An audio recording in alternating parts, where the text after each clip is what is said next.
Hi guys, welcome to another episode of the Cordros Wealth Lounge Podcast. My name is Rejubi Asuk. I'm a wealth advisor at Cordros Asset Management. Today I'm here with my colleague. Hello everyone, my name is Olayinka Omoniyi and I'm the head of mass affluent sales team at Cordros Asset Management Limited. Hello everyone, my name is Olayinka. I lead the private sales management team here at Cordros.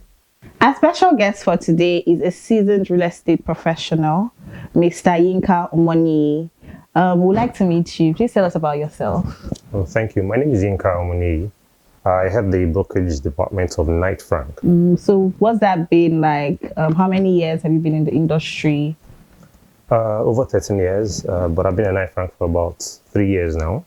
I'm basically into real estate sales, leasing, and purchases for clients. Okay. Welcome to the show. We're delighted to have you here. Welcome. Drum roll. Thank you very much. So why real estate? I mean, you could have gone into any other career. Why did you choose real estate? Everything in life is real estate. Wow. Deep stuff. Yeah. The first thing God did was to make the heavens and the earth, right? The earth is real estate. Even deeper. Nice. That's a good one. So was this like something that you always knew you were going to do, or something that you grew into?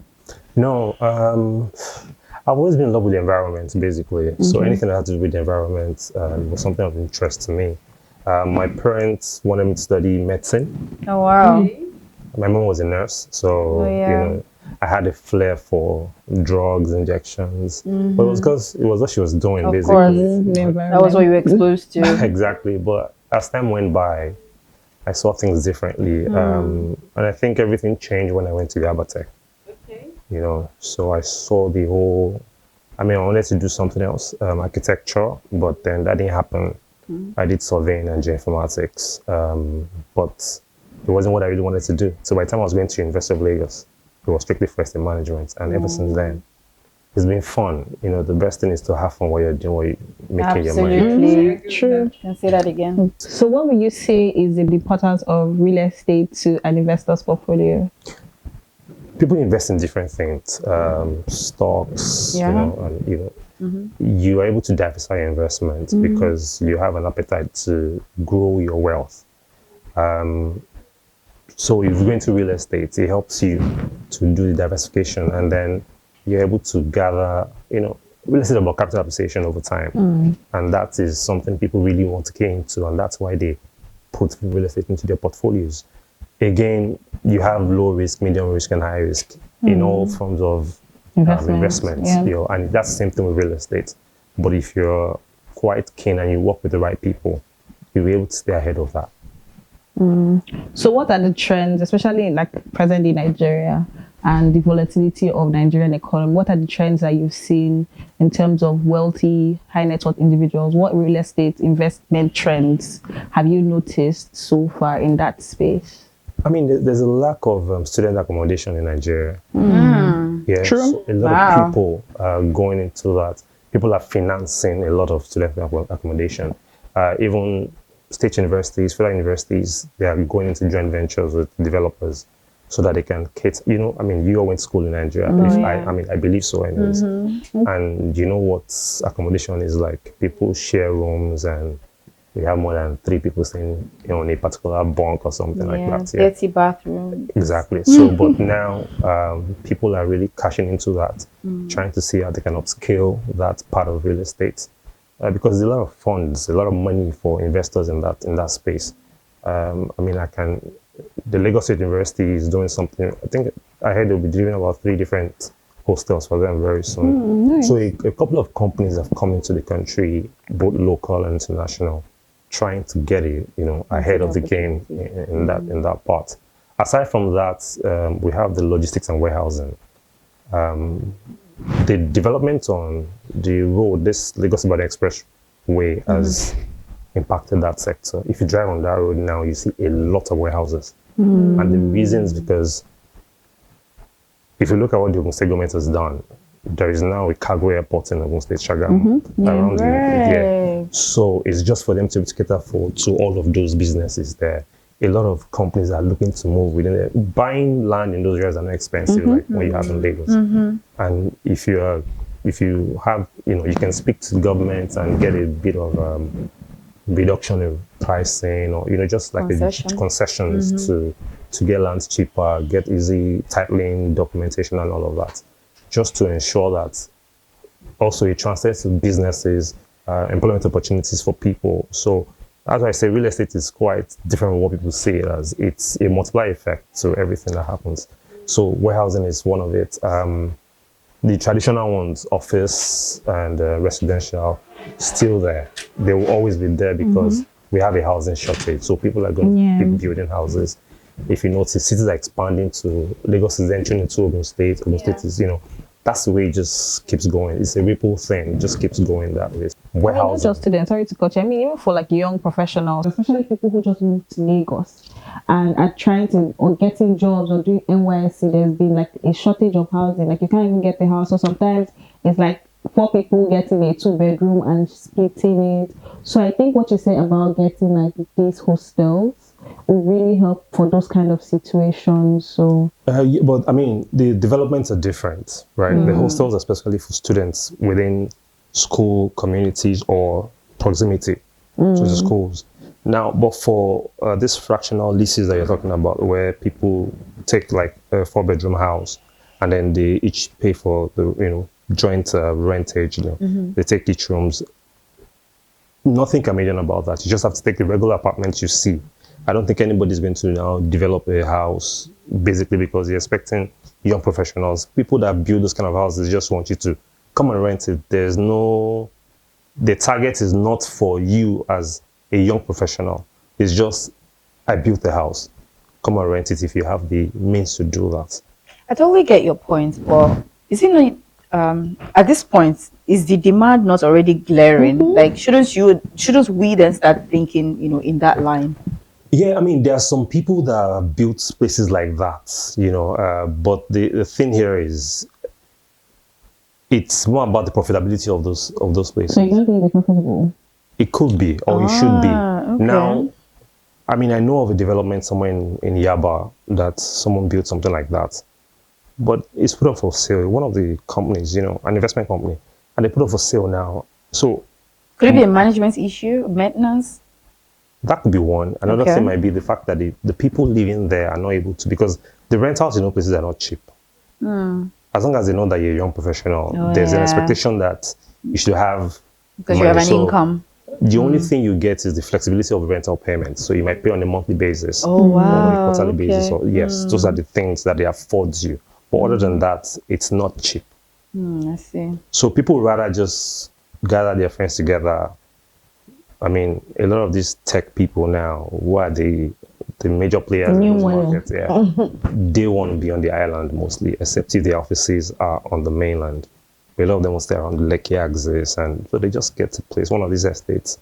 Rent is, I mean, they can actually look at, okay, the rent is about 7 million naira. We're 4 people. We can split that around 1 point something million. They're comfortable with that. Home ownership in Nigeria is quite a difficult thing. It is. Because if you look at how long it takes you to gather the money to buy for people like you and I that, trying to make things work for ourselves. So, and the mortgage system is not encouraging. It's a cash intensive. Yeah, exactly. So, anybody building will build to sell. They build 1 bedrooms, 2 bedrooms. I mean, Singapore claims that they have about 80% home ownership. And what they've done is they've gone vertical rather than, high rises, you mean? Yeah. They have something that can sustain that. The infrastructure is there. There's power. There's, here, one day NEPA can do their thing. Or the generator is not functioning well. You have to walk on many floors. So, there are so many peculiarities with the Nigerian system which sort of discourages people in making some sort of investment. But at the same time, people that are futuristic, people that think that in a good time things might become better. I mean, power has been relatively better these days. I mean, because we're paying high. So there should be power, right? I agree. So that's the thing.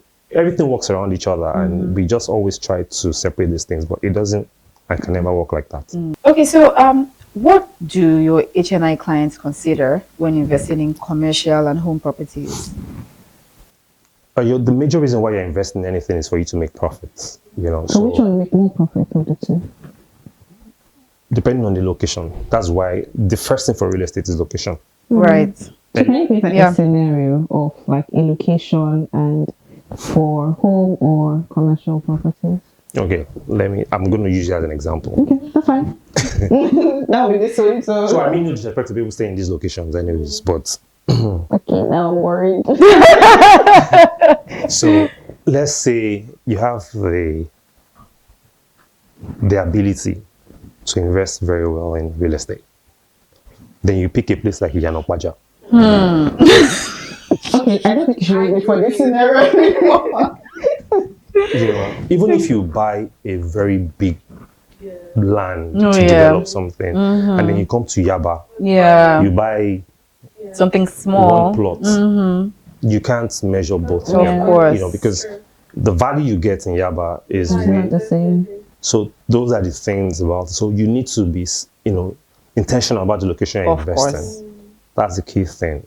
Then your mindset also has to be around. Okay, what's your income? What would you generate from this property when you invest in it? Then you look at the risk involved. Right.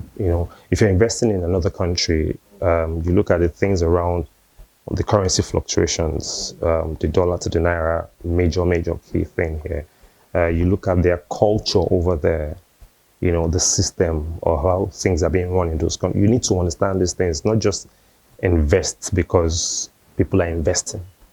And that's why you find that people that do these investments, they use wealth management companies or family offices, those are the ways they can, because these have been doing that kind of business for a while. They can tell you, okay, I have a client that's bought this over the years and this is what it's willing to generate. There's transparency when you do things outside of Nigeria. Here, everybody keeps hiding because they don't want to pay some form of taxes and all of that. So that's basically it.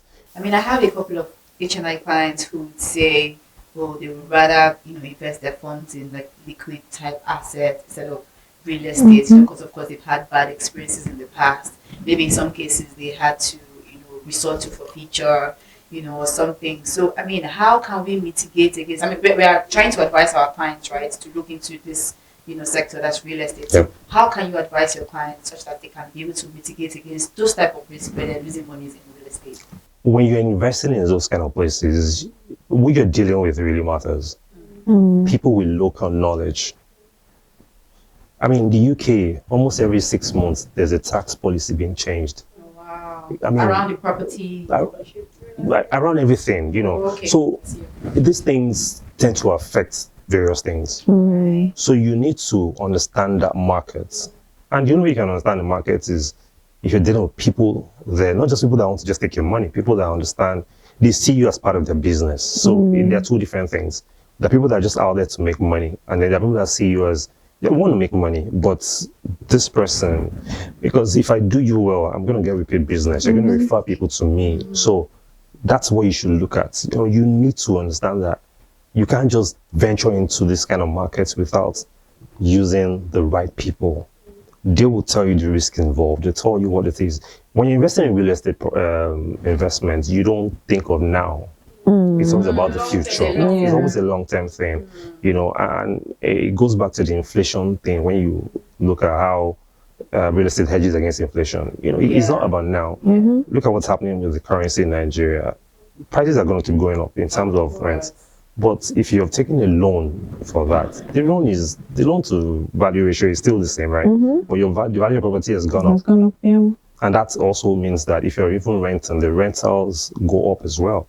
You have enough finance to pay back your loan and still have maybe some bit of change to do other things. So something comes to my mind, right? So for the real estate sector, are there like any regulatory bodies that, because we've had so many ugly incidents about buildings just collapsing, people dying in collapsed buildings and all. So are there like regulatory bodies that, manage that, ensures that things are doing properly? And then for like investors go into real estate, let's say you want to buy a property, what are the things the investor should look out for in terms of like, are there like licenses or like regulations or something like that?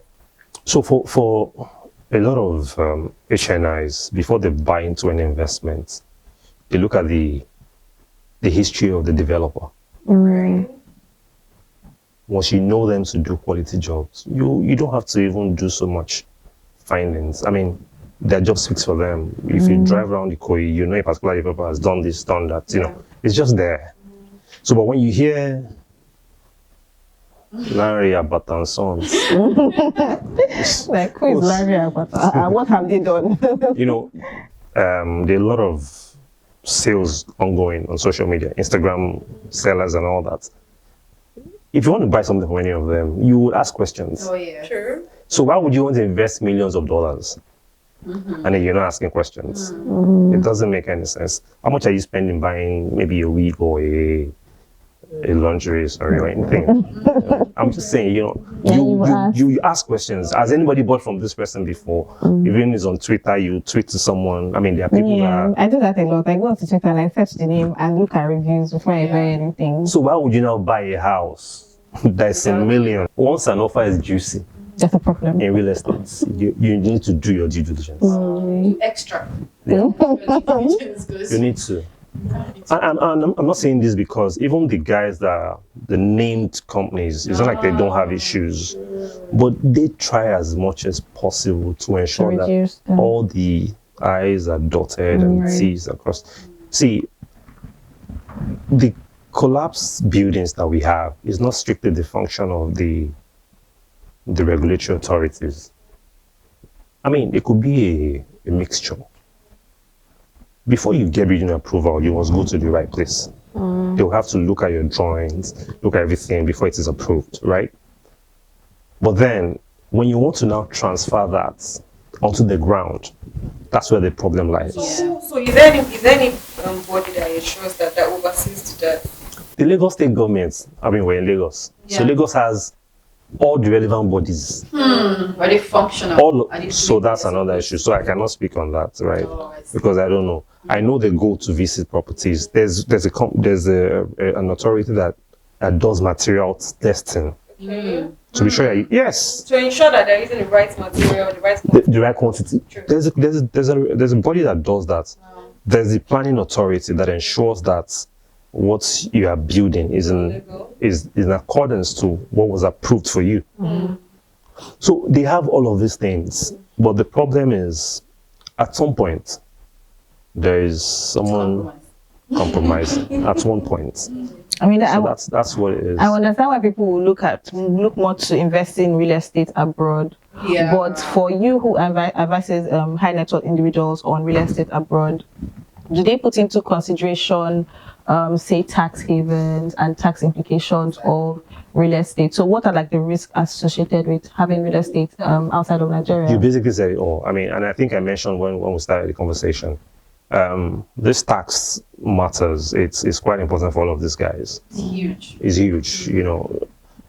I mean, Dubai, for instance, there's no tax on properties. Wow. So there was an index that you did, on Dubai. So they don't, you know, and the Dubai market is so, can I say crazy as we're talking, because you buy at way high prices, and it keeps going. No, but they're not stopping. They're building new cities to accommodate those demands. You know, you're buying apartments for $10 million upwards. That's not small money. A lot has happened after COVID. Yeah. The world has gone hybrid. You know, has that affected commercial real estate in any way? And what's the outlook for it? Definitely, it has, and it will. Because what I've done is that offices now require lesser space Yeah. because there's the hybrid form. I mean, you see a lot of companies that they work like 4 days in a week now. You come to the office 4 times or 3 times a week. People just want a space that, okay, you come in 2-3 days, everybody won't be in the office at the same time. The dollar thing is affecting pricing, and then again, you need to cut down your costs of being in that office space. So the days you're not at the office, you're not consuming anything, right? In terms of services. So people are just being creative as to how to manage all of this cost, because power is high, Yeah. diesel, Yeah. petrol. So why do we have to go to the office every time? That affects productivity though, but I think HR managers are looking for ways to work around that. So that's it. I mean, it's been a very interesting conversation. I'm sure we've learned a lot from this, and we're going to take a lot back. I'm sure everybody as well listening, you've learned a lot. Thank you for joining us. Thank you for coming. Thank you for having me. We really enjoyed the conversation. Anyways, thank you all for joining in, and we'll see you next time on Cordros Wealth Lounge. Thank you. Bye-bye. Bye.